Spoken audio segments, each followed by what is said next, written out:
She stood in my kitchen like she owned it. One hand on the marble island, the other clutching her fake designer bag. Her tone was clipped, almost rehearsed. "My son's family will be living here now," she said, "so get out." I stared at her for a moment. "Where to?" I asked, voice low. She smirked. "Go to the dump, where you belong." And she walked away, like she hadn't just shattered 10 years of my life with one sentence. I didn't fight. I didn't scream. I just picked up my keys, grabbed my bag, and left. But I was smiling, because her words weren't a victory. They were a trigger. I met Daniel in college. He was quiet, clever, and carried pain behind his eyes. I thought I could love it away. His family? Cold, calculated. His mother, Elaine, especially. She always wore pearls and wielded guilt like a blade. I married him anyway, moved into the house I helped renovate, paid bills, supported his failing business. I loved him. That was my first mistake. Things shifted slowly. He started locking his phone, spending weekends with the guys. Then came the whispering, the phone calls that stopped when I entered the room. I found the texts on a Sunday night. "Elaine, she's gotten too comfortable. Time to remind her she's just temporary." Daniel, "Already planning it. Paperwork's almost done."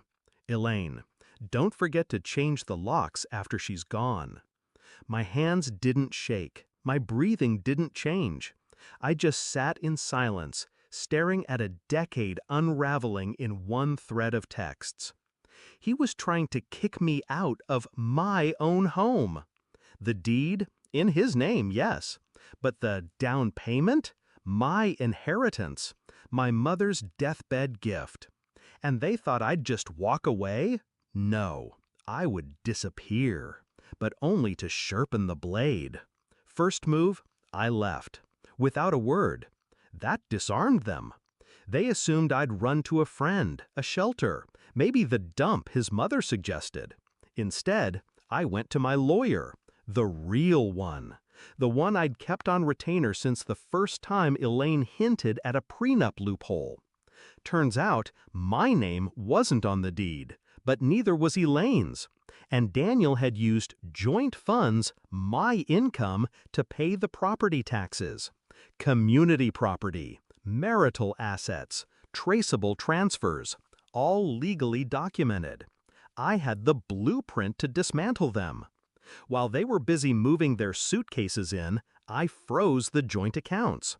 While Elaine redecorated my living room, I had a forensic accountant flag Daniel's business loans, the ones I co-signed.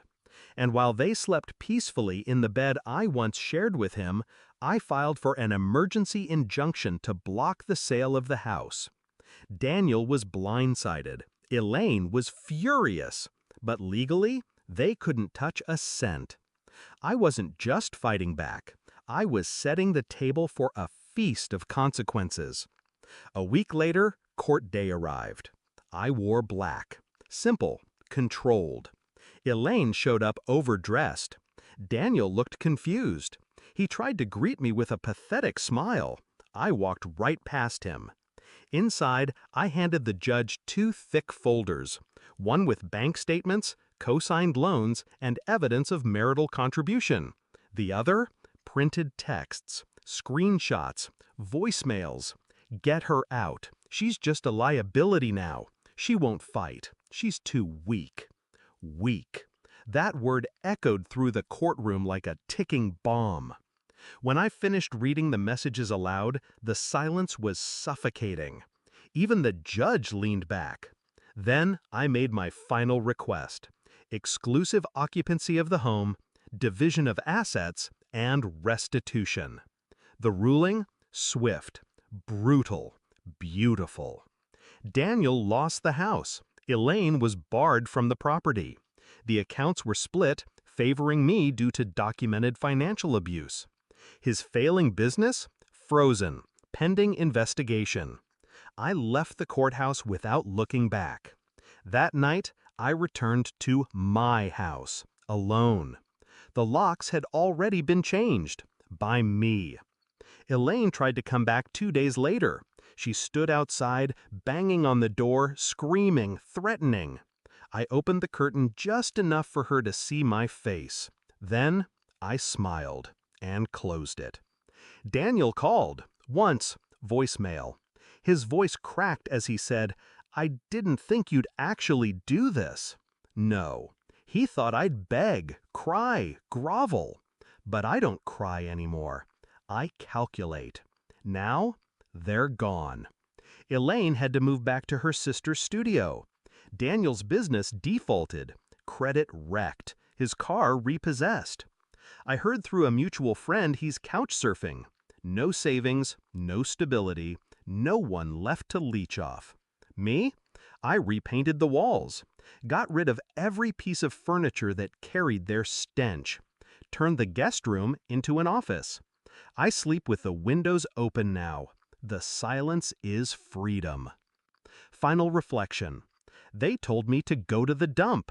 So I did. But I didn't stay there. I just needed a quiet place to plan their burial.